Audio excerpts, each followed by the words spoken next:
ri re sa rim dum da na da rim dum da na dim dum. Hi hello, ಎಲ್ಲರೂ ಹೇಗಿದ್ದೀರಾ? ಚೆನ್ನಾಗಿದ್ದೀರಾ ಅಂತ ನಾನು ಕೂಡ ಭಾವಿಸ್ತೇನೆ. ಚಿಕನ್ ಲಾಲಿಪಾಪ್ ಅಂತಾರಲ್ವಾ, ಸೊ ಅದು ಲಾಲಿಪಾಪು ಚಿಕನ್ ಮಾಡ್ತಾ ಇರೋದು ರೆಸಿಪಿ ನೋಡ್ಕೊಳ್ಳಿ. ಸ್ಮೋಕಿ ಜ್ಯೂಸಿ ಚಿಕನ್ ತಂದೂರಿ, ಓಕೆನಾ? ನಾವು ಇದಕ್ಕೆ ಲಾಲಿಪಾಪು ಅಂತೀವಿ, ಕೆಲವರು ತಂದೂರಿನೂ ಅಂತಾರೆ.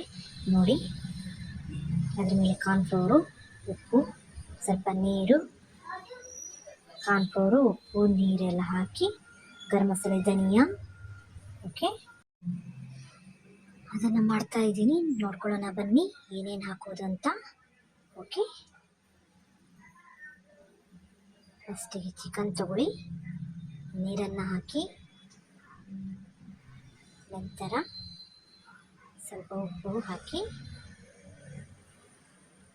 ನಂತರ ಕಾರ್ನ್ಫ್ಲೋರನ್ನು ಹಾಕ್ಕೊಳ್ಳಿ, ನೀರನ್ನು ಹಾಕ್ಕೊಳ್ಳಿ. ಓಕೆ,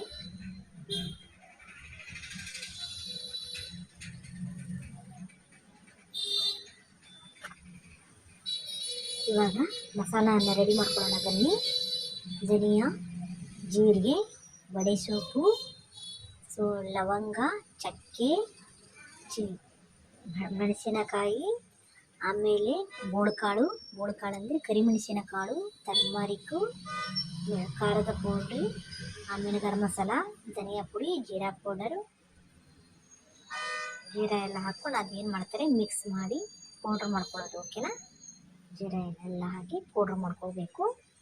ಈ ಥರ smoky juicy chicken tandoori. Okay, ಒಂದು ಪ್ಲೇಟ್ ತೊಗೊಳ್ಳಿ, ಆಯಿಲನ್ನು ಹಾಕ್ಕೊಳ್ಳಿ, ಅದಕ್ಕೆ ಪೌಡ್ರ್ ಮಸಾಲೆ ಏನು ಮಾಡ್ಕೊಂಡಿದ್ವಲ್ಲ ಅದನ್ನು ಹಾಕ್ಕೊಳ್ಳಿ. ಪೇಸ್ಟು, ಶುಂಠಿ ಪೇಸ್ಟು, ಬೆಳ್ಳುಳ್ಳಿ ಪೇಸ್ಟು, ಆಮೇಲೆ ಹಸಿಮೆಣಸಿನ್ಕಾಯಿ ಪೇಸ್ಟು, ಆಮೇಲೆ ನಿಂಬೆ ರಸವನ್ನು ಹಾಕ್ಕೊಳ್ಳಿ.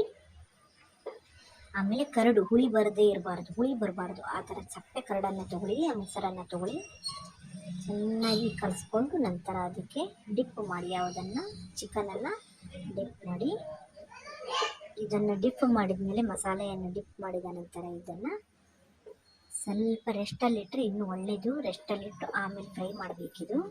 ಫ್ರಿಜ್ಜಲ್ಲಿ 1 ಅವರ್ 2 ಅವರ್ ರೆಸ್ಟ್ ಮಾಡಲಿಕ್ಕಿಟ್ಟು ಇನ್ನೊಂದರಲ್ಲಿ ಕಡಾಯಿ ತೊಗೊಳ್ಳಿ, ರೆಸ್ಟ್ ಮಾಡಿ 1-2 ಅವರ್. ಓಕೆನಾ? ಫ್ರಿಜ್ಜಿನಲ್ಲಿ ಎಣ್ಣೆ ಕಾದ್ಮೇಲೆ ನೋಡಿ ಈ ಥರ ಬಿಡಿ, ಫುಲ್ ಎಣ್ಣೆ ಅಲ್ಲ, ಓಕೆನಾ? ಡೀಪ್ ಫ್ರೈ ಅಲ್ಲ, ಸ್ವಲ್ಪ ಎಣ್ಣೆ ಬಿಟ್ಟು ಅದರೊಳಗೆ ತಂದೂರಿ ಕಬಾಬ್ ಅಂತಾರಲ್ಲ, ಸೊ ಅದು ಆ ಕಡೆ ಈ ಕಡೆ ಲಾಲಿಪಾಪು ಅಂತಾರೆ ನಮ್ಮ ಸೈಡೆಲ್ಲ, ಸೊ ಅದೇ ಥರನೇ ಫ್ರೈ ಮಾಡ್ಕೊಳ್ಳೋದು.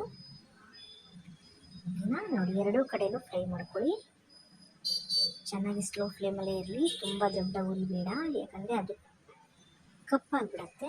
ತುಂಬ ದೊಡ್ಡ ಮೀಡಿಯಮ್ ಫ್ಲೇಮಲ್ಲೇ ಇರಲಿ. ಪಾತ್ರೆಗಳು ದಪ್ಪ ಆಗಿರಬೇಕು, ದಪ್ಪ ಇದ್ದರೆ ಇದು ಹತ್ತೋ ಚಾನ್ಸಸ್, ಅಂದರೆ ಕರಿ ಆಗೋ ಚಾನ್ಸಸ್ ಇರಲ್ಲ, ಕಡಿಮೆ. ಸೊ ಹಾಗಾಗಿ ತಳ ದಪ್ಪ ಇರೋದೇ ತೊಗೊಳ್ಳಿ.